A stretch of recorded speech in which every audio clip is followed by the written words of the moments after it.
Today I'm going to do some peaceful distraction. I will cut down this grass in the way my grandfather used to do, without the help of electricity or gasoline, just with his muscles and a scythe, like this one. Well, actually it was exactly this one. This scythe is certainly older than me, but still works as a charm after a little sharpening. And it is the right size for me, as me and my grandpa were the same height. Cutting the grass in this way is a sort of meditation for me. When I start swinging the scythe, I start thinking about the importance of distraction, about how by destroying some plants we can give space to others to grow, about how death brings life. Even the plants that I'm cutting are not all going to die. Most of them will grow back in a few weeks or a month, and this makes me feel very small in front of nature. As human beings, nowadays we have a huge impact on nature, but I don't think we could ever be able to stop her. At the very worst, we can destroy humanity, but not nature. Plants will grow back through the concrete, smashing it into pieces.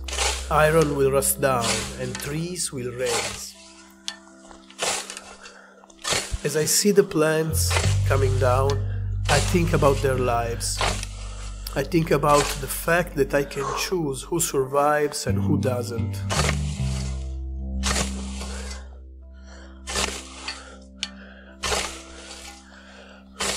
A great thing about using a scythe instead of an automatic grass trimmer is the fact that you can see more clearly what you are doing and can spare some plants if you want, such as flowers or random tomatoes, like this one.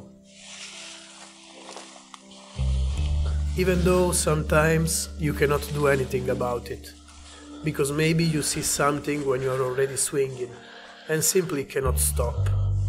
So, even if we have the power to save a life, sometimes we cannot do anything, as death will take it anyway.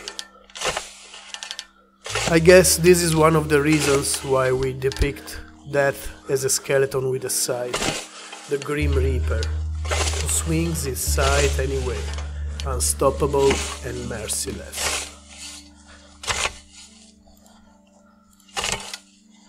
The act of swinging a blade upon the grass, taking it down with my own hands, makes me realize the immense power we, as humans, have on this planet. We can destroy it or make it a better place. And by accepting that destruction sometimes is necessary, to cleanse, to make space, to regenerate, we can learn a lesson. Too many times we are obsessed with death. We see it as the end, as something bad to run away from. But it's not. It is just a passage in a cycle. Now this grass will dry, and then I will burn it. Through fire, it will become ash, and fertilize the soil for new plants to grow stronger. Cutting grass in this way is a heavy job. Will make you drench in sweat. You will feel the power in your hands, and if it's the first time you are doing it, the next day you will feel pain in all of your back and your belly. That's because you are using muscles that are rarely used, such as the oblique abdominals. But I also like to think that it's the weight of power, that the pain I'm feeling is the consequence of the destruction I made, the kind of pain that makes you stronger and teaches you something. Even if these were just plants, they were living beings. They had life within them. And so all the fatigue and pain is like the price I have to pay to respect these creatures that are being destroyed.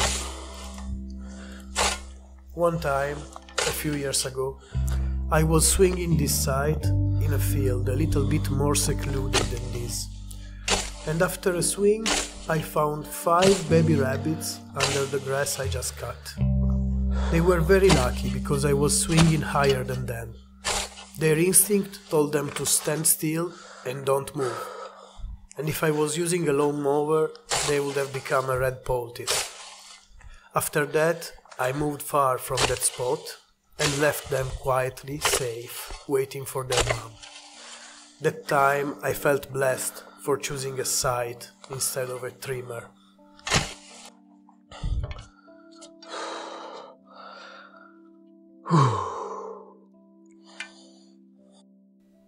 It took me about half an hour to cut all of this. And now it's time to use the rake and make a big bunch of grass to make it dry, and then give fire to it to complete the cycle. Using the rake is like bringing back order in the chaos I just made with the scythe.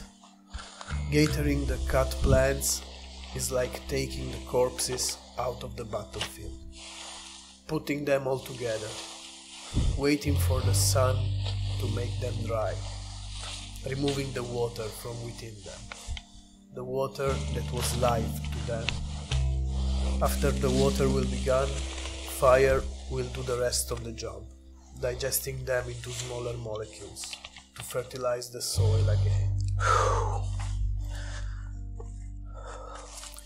It took me another half an hour, almost one, and now it's getting dark. The bunch is set. It's time to rest. I should have waited for longer before setting fire, but there was rain coming. The clouds were full of water, so I preferred to wait only one day, and then I started the fire. So this will not be a fast and strong fire, but will be a smoky and slow one. But still, it's fire, will do its job. As you can see, to light this fire, I only use some old paper and a few pieces of dry wood, because I don't like to put gasoline everywhere like some people do, because that's always something that stays in the ground. It will contaminate everything. So please don't light your fire with gasoline. There is no need. Even a wet fire can start without gasoline. If you see the fire getting weak, just blow some air into it. By blowing, we give him oxygen. And I like to think that we are also giving some energy from inside ourselves to the fire in order to make it stronger.